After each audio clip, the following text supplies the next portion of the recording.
So it is not a secret that Elon Musk has an insane work ethic. On an average week, he works more than the double of the full-time average worker. And now I'm kind of in the 80 to 90, which is more manageable.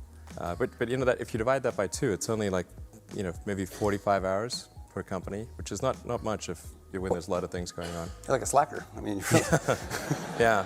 And this time is actually divided by a lot of companies. However, most of his time goes to his companies Tesla and SpaceX, but he also spends time on the Boring Company and also on the OpenAI as well. And also from some interviews we learned that he spends time with his family and with his 6 kids 4 days a week. And here you have probably one of the busiest and most hectic schedules on the planet, and possibly on 2 different planets in the near future. So when I learned this, I started researching his daily routine because of the fact that there are millions of people on the face of the earth who has probably less than 1% going on in their lives than Elon, and they still use the phrase, "I don't have time." And even though I spent hours researching, there's literally very limited information that we have about Elon Musk's daily routine.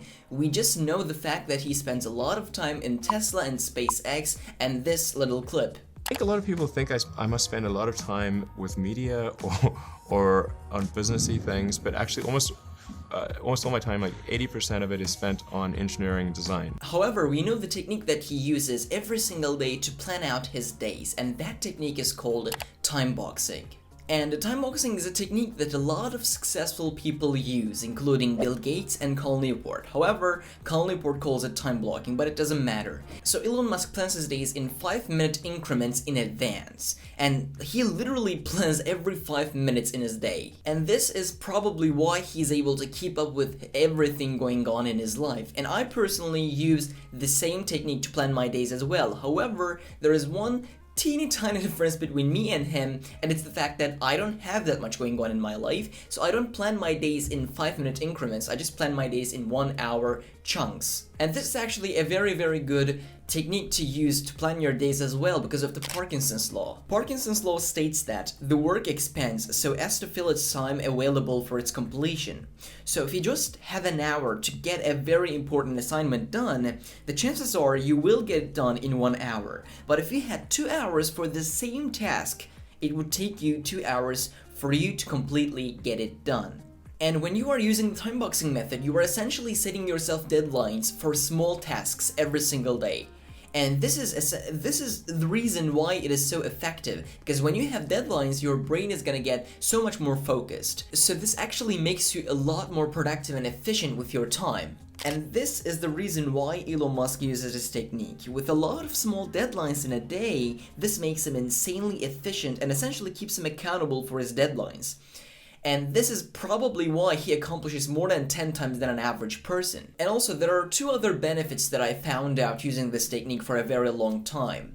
And the first one is you will essentially have so much more willpower to do the things that you want to do in a day because of the fact that we all have limited willpower. This is a fact. This is something that everybody talks about. We all have limited power.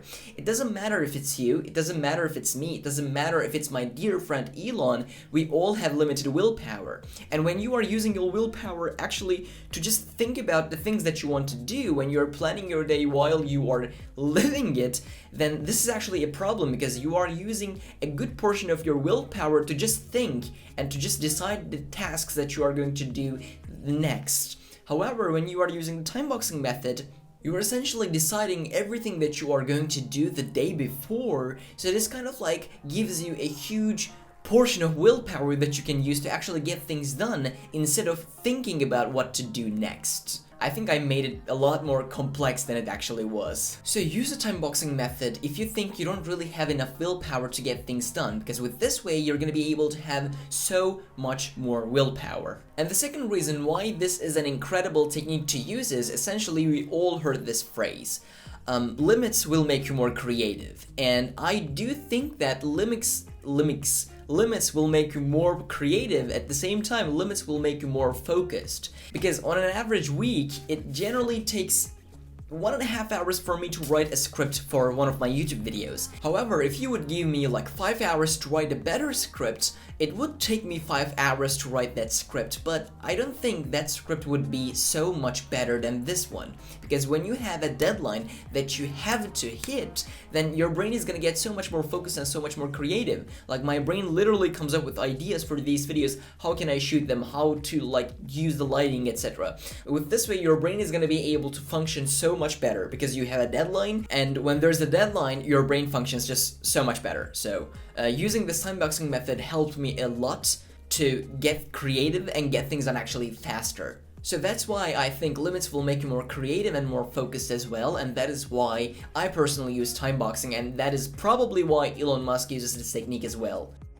I hope you enjoyed this video. If you did, please give it a thumbs up, and if you enjoy these kind of videos in general, like productivity, personal development type of stuff, then subscribe to my channel, because every Saturday, every week I create videos. I want to say high quality content, but you know, I'm not the one who judges them. So if you want to see more personal development content just like this one, then subscribe to my channel, and hopefully I will see you in my next video. Bye.